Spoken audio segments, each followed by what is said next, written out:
Hi and welcome back to the channel. My name is Sarah from Meridian Accommodation, and in this video I'm going to be talking to you about the 6 C's of family lets, the 6 key criteria that you need to have in place to buy successful properties to add to your portfolio. Now let's be clear on what I mean by family lets.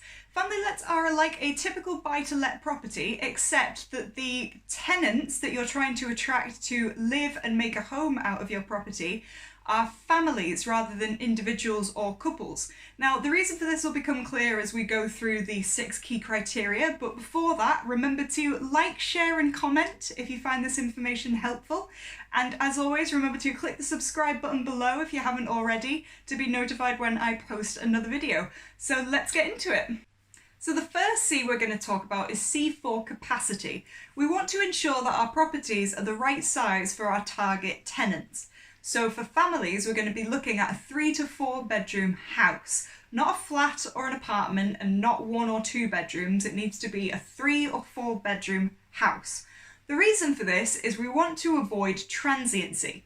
Now that's where you have people moving in and out often, and that can be because maybe you've got one person living in a 1-bedroom flat.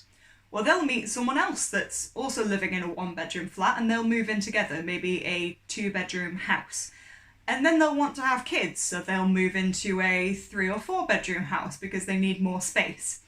Every single time you have a changeover though, every time you have a new tenant move in, it costs you a lot of money as the landlord. It can cost, on average, £1,500 every time you have a changeover, and that's for things like letting agents' fees, potential void periods, and any little touch-ups that you need to do as well. So we want to avoid this as much as possible and ensure that we have families staying in our properties that are going to be there for life. And to do this, we need to accommodate that size. So a 3 to 4 bedroom house is the capacity that we're looking for. So the next C that we're going to look at is C for city. Now, most of the time with family lets, you don't actually have to buy in the town or city that is local to you. Actually, most of the time it's best not to. For example, you could buy a property in York. A 3 to 4 bedroom house in York would cost you around £150,000 and would rent for about £700 per month.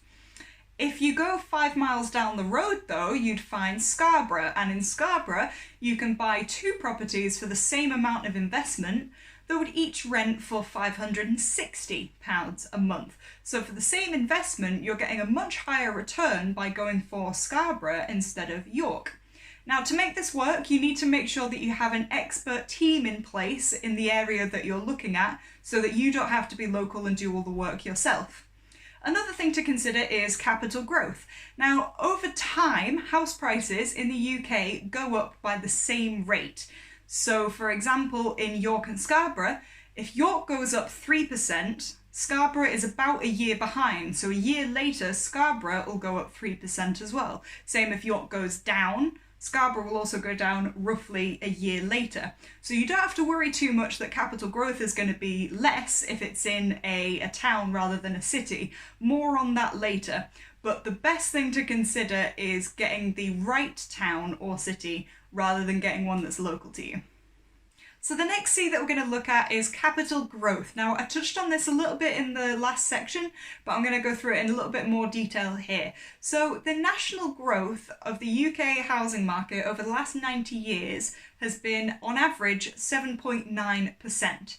So we definitely want to be hitting that average, but what we don't want to do is try and pick and choose areas based on new developments and things that we think might be in the pipeline, because sometimes they might fall through and then we're stuck with a property that's in a naff area. So the best way to make sure that we hit this national average is to follow 4 key rules. So the first one is to buy your property in a town or a city rather than in a village or somewhere rural. And the reason for this is if a local factory or something like that shuts down in a village, then that's a lot of employment lost for the local area and the housing market is likely to crash. In a town or a city, there's plenty of industry going on that if 1 or 2 shut down, it's not going to affect the entire town or the city. The second rule is to buy your property close to a great or outstanding secondary school. Now you can check the Ofsted reports to work out whether the local schools come into that ranking or not. The third criteria is to buy your property close to a great public network, public transport network. So things like trams or trains or buses as well. And the fourth criteria is to make sure you buy close to a good road network. So maybe a town or a city close to the motorways or A roads so that people can travel up and down the country easily enough if they need to for work. So if your property ticks all of those four criteria, then it will definitely get the national average for capital growth. So you have passed this C. So the next C is for cash flow. You want to stress test all of your expenditure. So to start with, your mortgage. Today's mortgage rates are quite low and they might not always stay that way. So the best way to stress test this is to look at what the banks are offering for a 5-year fixed rate. That's normally going to be a bit higher than what they would offer for a 2-year fixed or a variable rate. So you can be pretty sure that within the 5 years, you're not going to go any higher than that.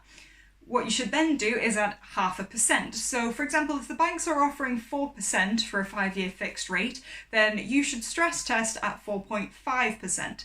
This makes sure that you are definitely covered for the next 7 to 8 years, and any extra money that you make just goes into your profit margin. The next thing to look at is maintenance payments. So on average, a 3 to 4 bedroom family let has a maintenance bill of £1,000 a year. So that divides down to £80 a month. And then insurance is £20 a month, roughly.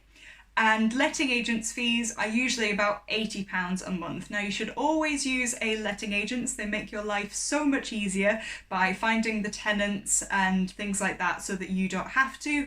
And it's also best so that you can buy in places that aren't local to you, as we covered in City earlier on.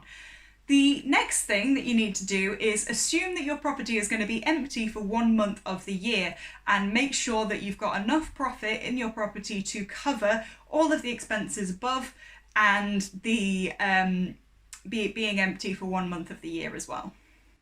So the next C is C for check. You want to check that there is going to be high demand for your property. If only 2 or 3 people want to rent your property, then you don't have much choice of who your tenants are going to be. So what you want to do is create a dummy ad for your property before you actually buy it. If 10 or more people respond, then you pass this check, because if 10 or more people respond, then likely about 5 will apply. And if that many apply, then you can ask for things like wage slips and guarantors, and it gives you a lot more certainty that you're going to have good tenants for you rather than potentially problem tenants. So the last C is for contingency.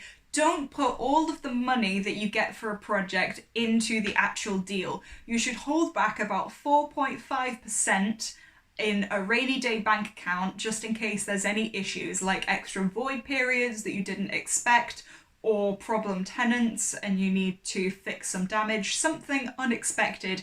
You should make sure that you have a bit of the money that you had to invest actually in a rainy day bank account. So for easy numbers, if a project was £100,000, then you should make sure that you hold off £4,500 in a rainy day bank account for that project, and you should do that for each property, not just one. So those are the 6 C's of family lets. If you haven't already, please check out my video on the 7 C's of serviced accommodation. The link to that will be in the description below. Remember to like and subscribe to my channel. I hope you enjoyed this video. My name is Sarah from Meridian Accommodation. Happy investing, and I'll speak to you soon. Bye!